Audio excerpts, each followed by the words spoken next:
अध्यक्ष महोदय, एक महत्त्वाचा मुद्दा, मुंबईच्या सर्व लोकल बॉडीजनी इकॉलॉजिकल ॲस्पेक्ट्सवर काम करण्याची आवश्यकता आहे. अध्यक्ष महोदय, प्रदूषणावर आपण भरपूर चर्चा आताही करतो. जगभरामध्ये वर्षाला 70 लाख लोक प्रदूषणामुळे त्यांचा जीव जातो. अध्यक्ष महोदय, आज एका कोरोना व्हायरसमुळे आपण सगळेजण एवढ्या गोष्टीचा विचार करतोय, परंतु सातत्याने 70 लाख लोक जर का वर्षाला प्रदूषणामुळे जात असतील तर त्याचाही गंभीरतेने विचार करण्याची आवश्यकता आहे.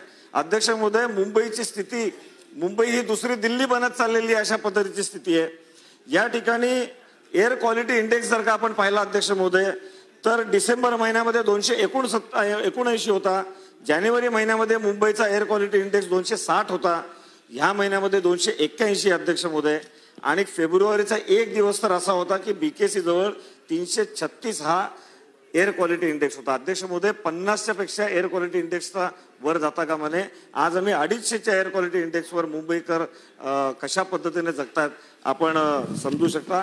आणि ह्या मुंबईच्या प्रदूषणावर अध्यक्ष महोदय, मुंबई महानगरपालिकेच्या अधिनियमानुसार 63B अन्वये दरवर्षी याचा एक रिपोर्ट सादर करण्याची आवश्यकता आहे.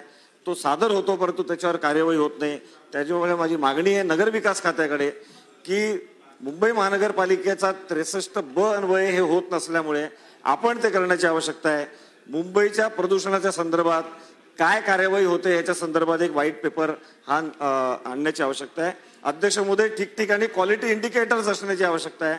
आणि त्या संदर्भामध्ये मग फ्युएल कशा पद्धतीचं वापरायचं, फ्युएल इम्प्रूव्हमेंटच्या विषयामध्ये काय आपण करतोय याचाही या ठिकाणी आणण्याची आवश्यकता आहे.